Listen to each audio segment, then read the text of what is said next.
guys, welcome back to Travel with Hannah. Today I'm going to be talking about the cruise ship that I was most recently on, which is the Rhapsody of the Seas.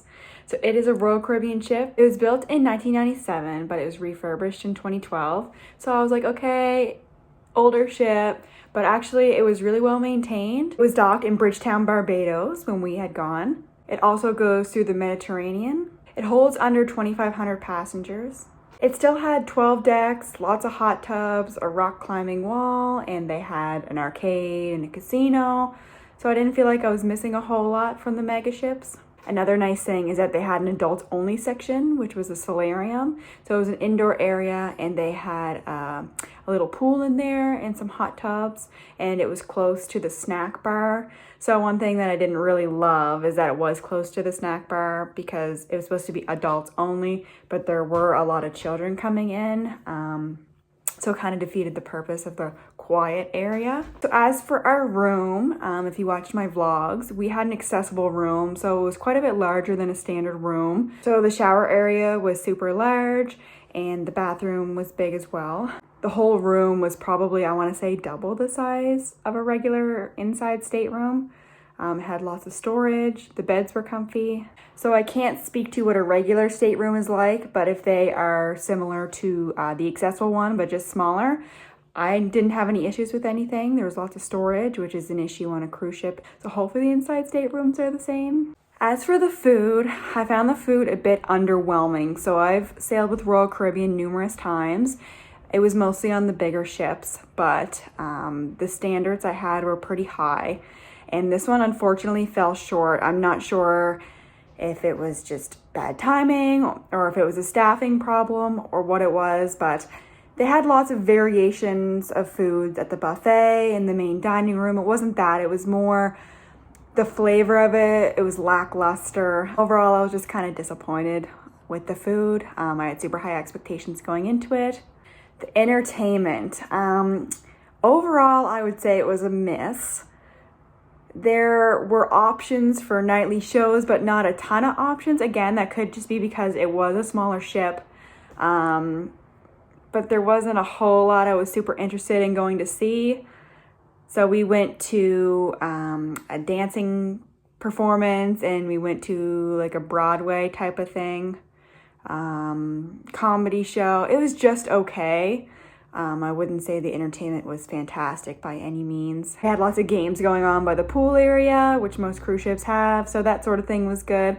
But overall, I just feel like it was kind of a miss in the entertainment department. The service. So I had gone on a Norwegian cruise previous to this, which I didn't film. But I found the service was better on this cruise. The only time that I really noticed it wasn't the best was at one point during the evening. Of course, it's super busy in like the Stateroom lobby area, so I found it was kind of slow at that point.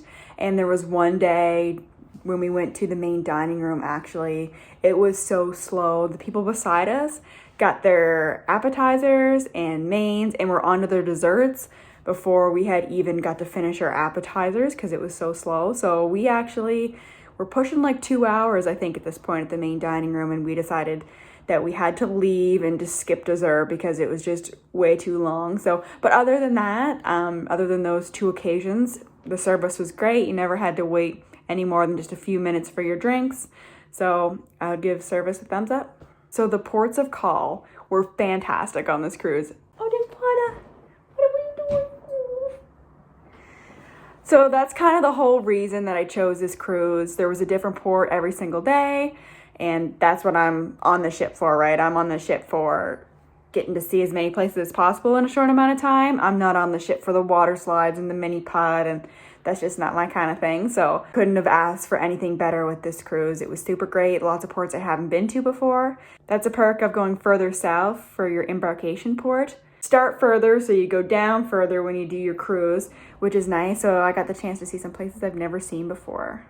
Having no sea days can be super tiring, but for me, it's always worth it. Overall, would I recommend? Yes, I think I would recommend, just where the ports of call are phenomenal, and there's no port that I'm like, oh, I hated this. I didn't miss anything from the mega ships. Like I said before, I'm on the boat for the ports. I'm not on it for the boat itself. It didn't feel crowded. Like I said, there's under 2,500 passengers, but there was never any major lines for anything. Didn't feel crowded when you're walking around, and it was at full capacity at the time. The only time I would ever say it felt crowded was again in the solarium where they had the snack bar. Everybody wanted to go there as soon as they came back on the ship when the buffet was closed. So the line to get snacks, you could be waiting over 20 minutes just to get up to the front of the line.